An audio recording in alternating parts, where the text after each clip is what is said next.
Hi guys, sorry I missed posting last week. I had a migraine and so I just decided to take another week off to rest. But I wanted to blog a little bit about our co-op experience this year because we actually joined a co-op when we moved to Indiana, but we decided to withdraw from the co-op after about, I think, 7 or so weeks of the co-op. So what I did, I looked for a co-op in my area and I found one that was close and we joined, and they had classes that were done by age groupings.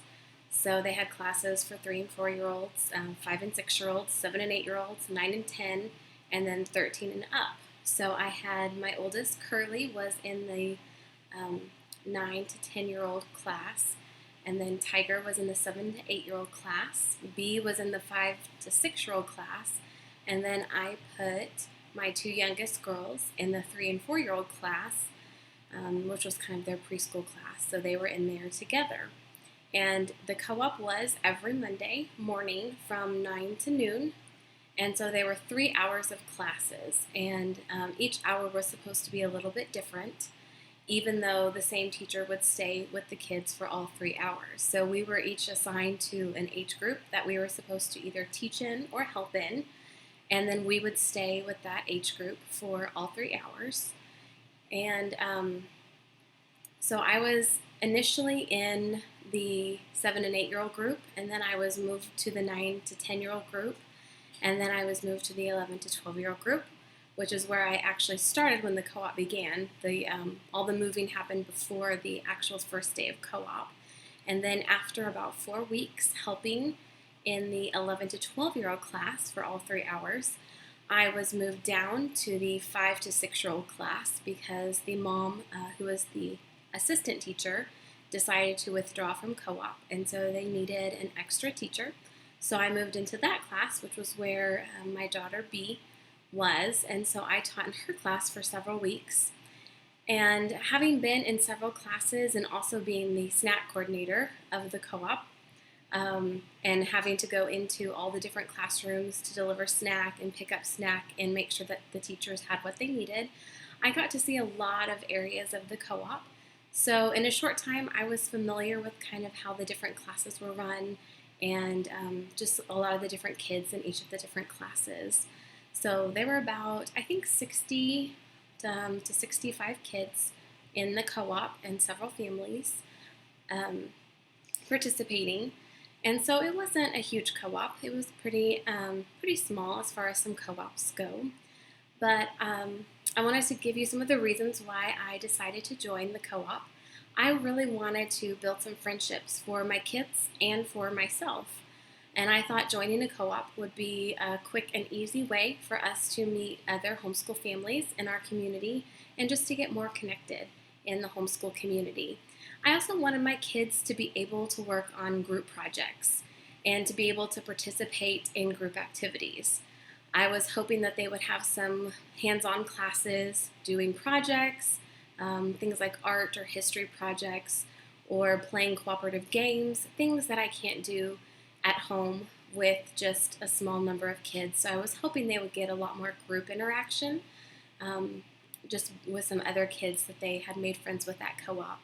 And I also wanted them to have the experience of being taught by other teachers.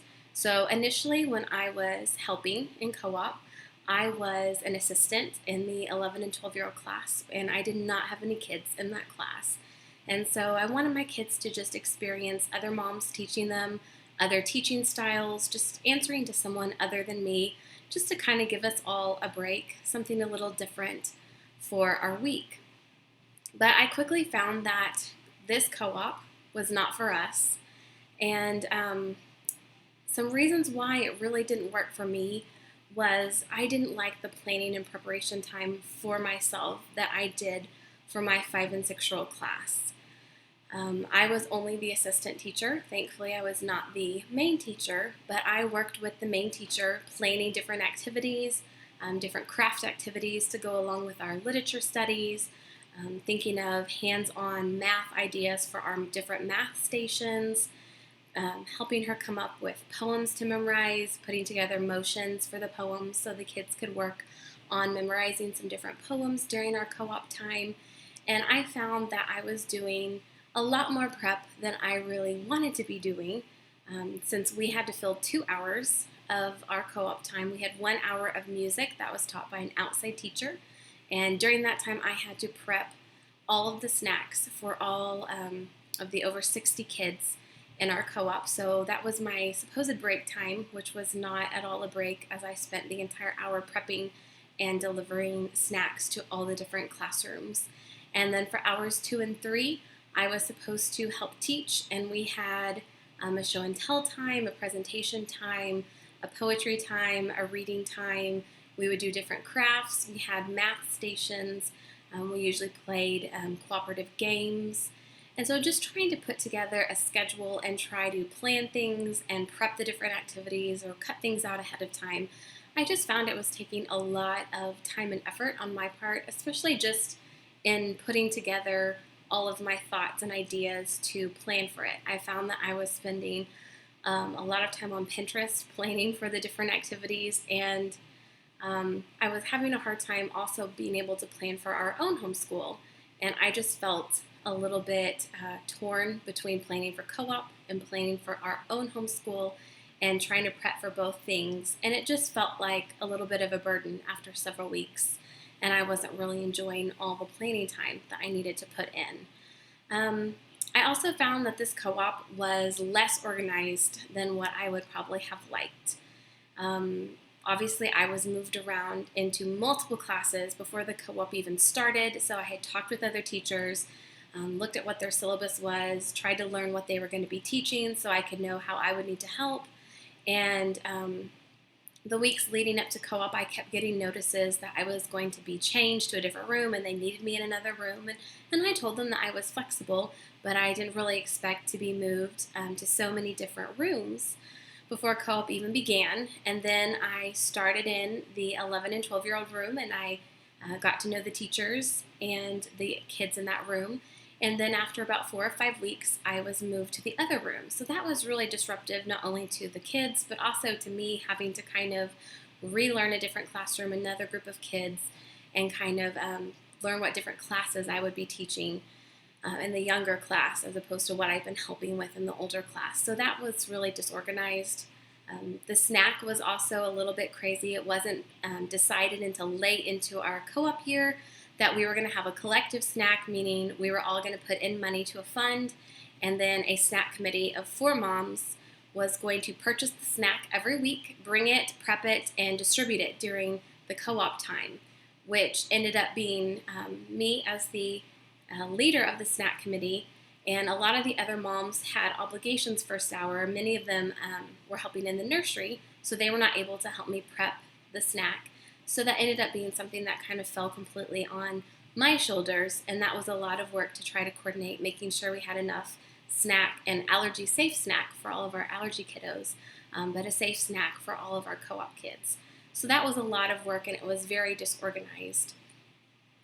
So that was really hard.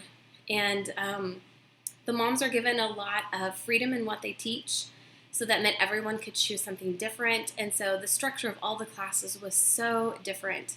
Some classes did the different stations, some classes were more academic, and so it just was really disorganized feeling. So I never kind of knew what to expect on our co-op day, so I found that to be stressful. I also discovered that there is not a hard and fast discipline policy in this co-op, and it was kind of flexible, which we actually, in our 5 and 6-year-old classroom, had quite a few discipline problems. We had a couple kids who threw some pretty massive tantrums, and we didn't have any way to deal with those tantrums because there were 2 teachers in our room, and we weren't able to leave the room because we had a 2-person rule, so we had to have 2 adults in the room at all times. And so when one child was melting down or throwing a fit, it was just really hard to know what to do. And even talking with the co-op director, I was given different feedback and different advice. So I was never quite sure how to handle the discipline problems in our classroom. And that was frustrating because I didn't know the parents of these children. I didn't know what they were used to at home. So I didn't know quite what I should do in a co-op situation to help them when they were having a tantrum or when they were arguing with me or refusing to participate in a co-op activity.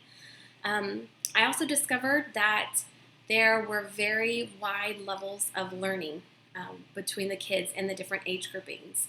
And while the kids were grouped by age, as a homeschool mom, you know that your kids do not learn at the same rate as other kids or even at the same rate as your other children. So even though they're grouped with kids their same ages, they are not all on the same level. And so we had kids in our 5 and 6-year-old classroom that did not recognize their letters, or they weren't even beginning to read at all. They couldn't write any letters or even write their own names. And then we had other children who could read, maybe not fluently, but could read some beginning books and knew some basic math concepts and could write a few things. And so it was very hard to find activities that appealed to everyone, because I either had some kids who were bored and not wanting to participate because they felt the activity was below their level, or I had kids who were very confused because the activity was too challenging for them. So a lot of my planning time went into trying to figure out what would best appeal to all of the kids based on their various ability levels. And so that was really stressful for me, trying to know what we should cover in our class. And we actually had to revamp our entire syllabus after meeting some of the kids and discovering that the plan that the teacher had put together for the class was not going to work. So that was a lot of work on our shoulders to completely change the plans for that class. I also discovered that there were different types of homeschoolers in this co-op. There were some more academic-minded homeschoolers, and then there were some who were probably considered more unschoolers, who didn't really have a structured school day, who would spend a lot of time outside and playing, and their kids just kind of learned as they were going and doing, and they didn't really have structured school days.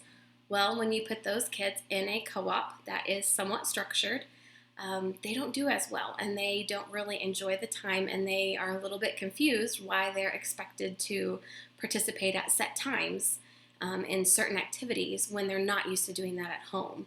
And so I found that this co-op had a very wide variety of type of homeschooler, and so that was also hard to try to plan and teach when the kids had different expectations of the co-op. So the co-op also didn't work too well for my kids. They did enjoy it. As the co-op went on, I found that they were complaining about going, and they were not very excited to go. As we left the co-op, I asked them how their classes went, and they weren't very excited and didn't really want to talk about co-op. And, I would tell them co-op is tomorrow and we have to get ready, and they would just kind of look at me like, no. So I discovered that they were not really enjoying it as much as I had hoped that they would. And so one of the reasons that I discovered that they were not enjoying it was because they felt it was very chaotic. Because there wasn't a discipline policy, there were several kids, even some older kids in the 7 and 8-year-old class, as well as my class, and also in the 3 and 4-year-old class, that had some different learning disabilities and sensory disorders. However, their parents did not stay with them in their classrooms, and so sometimes the teachers, who are just other homeschool moms, were not well equipped to deal with the tantrums and meltdowns that some of these kids had. And so there were many co-op classes where there would be a child screaming in the hallway for 20 minutes. And it was very stressful to me, but it was also very stressful to my kids to have some of the kids in their classes taken out because they were screaming or refusing to participate. And it just was very chaotic. Because there wasn't the set discipline policy, there wasn't the structure of what to do in those situations.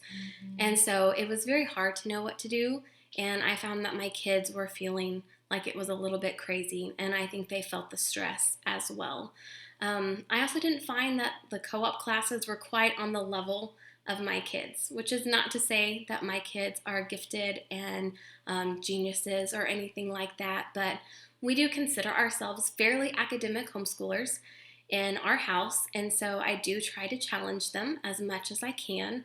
And they found that the classes, while they were trying to be, I guess, kind of academic, my son's class, they were supposed to do some science with lap booking, and that was really not his thing. It was a class of about 10 boys and I think 2 or 3 girls, and they were trying to teach them science through lap booking. And I don't know, my boy doesn't really like to sit for things like that. And so that didn't work well for him, and he did not find it very interesting or appealing or challenging as they were covering things like the days of creation. He probably would have preferred more chemistry or physics topics or something that interested him a little more, something that we maybe hadn't covered as extensively. For Curly, they were doing a Spanish class, and they were learning very simple sentences like me gusta verde, and they were supposed to create a poster about themselves. Well, we've covered a lot of those basic words, and I was hoping that she would get a little more conversation practice, which she didn't in this class. Her literature class, she had read every book that they were going to be covering, and so that wasn't very exciting for her to be in a class where she had already read all of the books that they were covering for that year. So it just wasn't a good fit for us academically. For my kids, they were just kind of finding it a little bit boring. Also, the music class for my older kids, it was kind of a kinder music type class, and they did try to make it appealing to older kids, but for my kids, it just wasn't a good fit. So I found that they were getting pretty bored with the different classes, and they weren't very excited about going. So in the end, we decided that it would be best for our family to withdraw and focus on other things. And I will say I'm really enjoying the freedom of having my Mondays back. We are focusing on school Monday through Thursday, and we are able to get most of our school done in the morning, which leaves us the afternoons free for my kids to play outside or work on any projects that they have going. And it allows us to take Friday kind of as an off day where we try to do field trips or park days or meet up with other friends and do other activities. So we're kind of enjoying the freedom that our schedule has given us back. But I've learned a few things about co-op, and I know that if I ever join a co-op again, there are going to be some things that I am going to look for before I join. And I'm going to check the homeschool philosophy of the co-op and kind of try to get a feel for what type of homeschoolers are part of this co-op. Is it more of a relaxed co-op where more unschoolers like to participate? Is it very, very rigorous, which appeals more to academic homeschoolers or homeschoolers who prefer to follow textbooks? Do they like to do a classical style? So I'm going to try to find out a little bit more about the philosophy and purpose behind the co-op so I can know if it aligns more with our philosophy. I'm also going to find out if a co-op is academic or if the classes are just for enrichment. And I think for me at this point with my kids at their ages, I would probably prefer a co-op that was more enrichment based, that had more art and music and maybe theater or drama classes or just some fun hands-on science. For my girls, they would love to learn how to knit or have a sewing class. So I think my kids would prefer an enrichment co-op because I feel we do okay covering the basics at home, and I don't feel that I need a co-op for our core subjects. So I don't think an academic co-op at their young ages is quite what I'm looking for. So I would definitely ask questions to really determine what type of classes are offered and to know how I can place my kids. Can I place them in classes where they're interested, or do I have to just go based on age? And this co-op, based on the age of your kids, that determined what classes they were going to be in, and there were no other choices outside of those classes, and you couldn't move a child up or down based on their ability or their interests. So I would definitely look into that and see how I can put them in classes and if they're enrichment or academic based. I will definitely ask about the discipline policy next time. I didn't think that would be such a problem for me, but it really was. And especially as I was a teacher and not knowing exactly how I should discipline someone else's child, I will really try to get a better feel for how the co-op handles any discipline situations, how they notify the parent, and just kind of what type of support the teachers are given when they need some help in their classroom. So those are going to be questions that I will definitely ask next time. And I'm also going to be very clear on what I'm expected to do as a teacher. With this co-op, I was moved around a lot. I suddenly became the snack coordinator because no one else stepped up. So the time that was supposed to be my break time, where I was supposed to be able to kind of plan and prep and get the room ready and the activities ready for our kids, turned out to be a time where I would have to wash and slice grapes, or divide up cups of cinnamon rice checks for all the kids. And so that took a full hour of my time every Monday morning.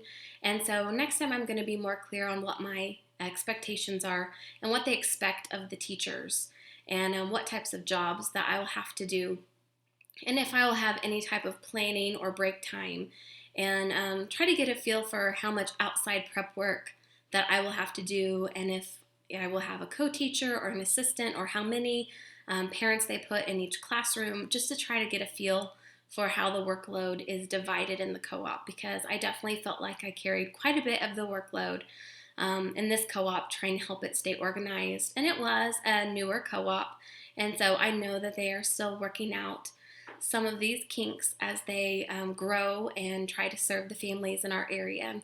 So those are some things that I'll know to ask next time before I join another co-op, so I'll kind of have a better idea of what our co-op experience will be like.